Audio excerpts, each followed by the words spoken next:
Hi everyone, myself Varshini. మనం ఇంతకుముందు వీడియోలో semi technical description of the flowering plants నేర్చుకున్నాం.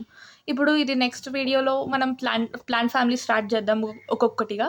ఇప్పుడు బ్రాసికేసియే ఫ్యామిలీ, లేదా మనం దీన్నే క్రూసిఫరే ఫ్యామిలీ అని కూడా అంటాము. దీనికి క్రూసిఫరే పేరు అసలు ఎందుకు వచ్చిందంటే, దీని పెటల్స్ అరేంజ్మెంట్ ఏదైతే ఉందో దానివల్ల మనకి క్రాస్ సింబల్ ఫామ్ అవుద్ది అనమాట. ఇక్కడ చూపించినట్టుగా దానివల్ల మనకి క్రాస్ సింబల్ ఫామ్ అవుద్ది, అందుకే దీన్ని క్రూసిఫరే ఫ్యామిలీ అని అంటాం. దీన్ని మస్టర్డ్ ఫ్యామిలీ అని కూడా అంటారు, ఎందుకంటే mustard is the main member of this family అనమాట. అందుకే దీన్ని మస్టర్డ్ ఫ్యామిలీ అని కూడా అంటారు. ఓల్డ్ ఎన్సీఆర్టీలో అయినా న్యూ ఎన్సీఆర్టీలో అయినా దీని గురించి only floral diagram and floral formula మాత్రమే ఇచ్చారు. కానీ మనం కొంచెం ఎక్స్ట్రా ఇన్ఫర్మేషన్ నేర్చుకుందాము బై ఎనీ కేస్, సో రావచ్చు కాబట్టి. అండ్ దెన్ ఇది మనకి ఫ్లోరల్ డయాగ్రామ్లో ఇప్పుడు గ్రీన్ కలర్లో ఉన్న ఏవైతే ఉన్నాయో they are petals.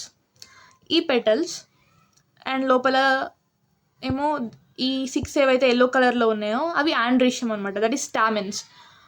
Outer 2 smaller stamens and inner 4 longer stamens అనమాట. ఎందుకు షార్టర్ అండ్ లాంగర్ స్టామెన్స్ అంటున్నా అంటే ఫిలమెంట్ లెంత్ డిఫరెంట్ ఉంటుంది. మనం ఫిలమెంట్ లెంత్ డిఫరెంట్ ఉండే ప్లాంట్స్ కొన్ని ఆల్రెడీ ఎన్సీఆర్టీలో ముందే డిస్కస్ చేసి ఉంటాయి. That is salvia and mustard ఫ్యామిలీలో, సాల్వియా అండ్ మస్టర్డ్ ప్లాంట్స్లో ఫిలమెంట్ లెంత్ డిఫరెంట్ ఉంటుంది. అది మనం టెట్రాడైనమస్ కండిషన్ అని కూడా అంటాము. ఏం కండిషన్? టెట్రాడైనమస్ కండిషన్ అని అంటాము. సో అది ఫిలమెంట్ లెంత్ డిఫరెంట్ ఉండడం వల్ల 2 outer short ones and 4 inner long stamens ఉంటాయి.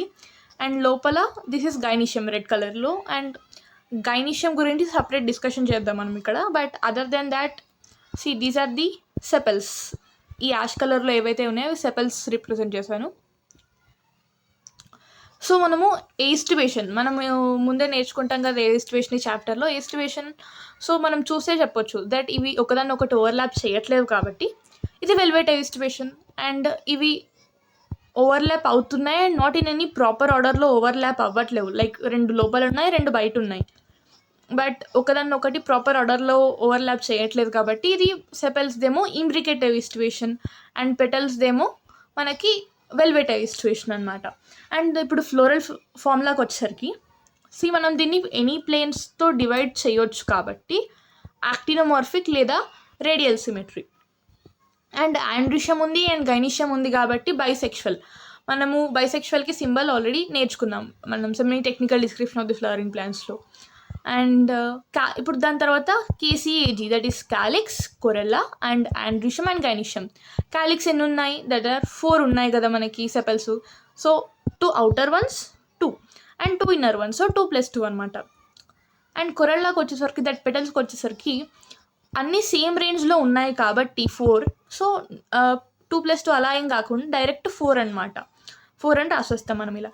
అండ్ దెన్ ఆండ్రీషియంకి వచ్చేసరికి ఇప్పుడు బయట 2 షార్టర్ వన్స్ అండ్ లోపల 4 లాంగర్ వన్స్ కాబట్టి సో 2 + 4 అనమాట. మనం బయట నుంచి లోపలికి రాస్తాం ఎప్పుడైనా ఫ్లోరల్ ఫామ్లో. అండ్ దెన్ గైనీషియం గురించి మనం ఇప్పుడు అసలు ఇక్కడ డిస్కస్ చేసి then later we will move on this floral ఫామ్లా. గైనీషియం ఇక్కడ ఎలా ఉంటుందంటే, మనము సిన్కార్పస్ అనే టర్మ్ యూజ్ చేస్తాం ఎక్కడ, when 2 carpels are fused with each other, అప్పుడు మనం సిన్కార్పస్ అనే టర్మ్ యూజ్ చేస్తాం అనమాట. అండ్ బైకార్పలరీ ఎప్పుడు 2 కార్పెల్స్కి బైకార్పలరీ అని యూజ్ చేస్తాం. So this is bicarpellary syncarpous. And ఎప్పుడైనా మనకి సిన్కార్పస్ ఉంటే లోపల ఓన్లీ యూనిలాక్యుల్ అనమాట, అంటే ఓన్లీ సింగిల్ స్పేస్. లైక్ ఒకవేళ మనకి బైకార్పలరీ కానీ సిన్కార్పస్ కాకుండా ఉంటే కనుక, ఎపోకార్పలరీ అవుతే కనుక, then we will be saying they are 2 locules. But ఇక్కడ ఓన్లీ సింగిల్ లాక్యూల్ అని అంటాం మనం. సో దాన్నే మనం యూనిలాక్యులర్ అని టర్మ్ యూజ్ చేస్తాం. కానీ మస్టర్డ్లో ఏంటంటే, if you remember, syncarpous, mustard is syncarpous, mustard and tomato are the syncarpous. And mustard if you remember that parietal ప్లసెంటేషన్లో వస్తుంది, దట్ ఈస్ పెరెటల్ ప్లసెంటేషన్లో mustard and argemone. And parietal ప్లసెంటేషన్లో మీరు ఏం నేర్చుకుంటారు, that is false septum form అవుద్ది అనమాట parietal ప్లసెంటేషన్లో, if you remember that. So false septum వల్ల, ఇక్కడ ఫామ్ అయిన ఫాల్ సెప్టమ్ వల్ల యూనిలాక్యులరే కానీ బైలాక్యులర్గా కనిపిస్తుంది. It's just fake representation.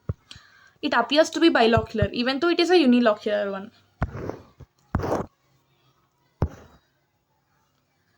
So ఇప్పుడు మనం నెక్స్ట్, ఇప్పుడు ఇవే అన్ని points. So bicarpellary, bicarpellary, and then syncarpus, and then unilocular, and then parietal placentation. ఇవన్నీ మనం డిస్కస్ చేసాం. దాని తర్వాత ఎందుకు బైలాక్యులర్ కనిపిస్తుంది అంటే due to false septum, and then valvate aestivation in the petals, and మనకి సెపల్స్లో ఏమో imbricate evisceration. These are the points we have discussed.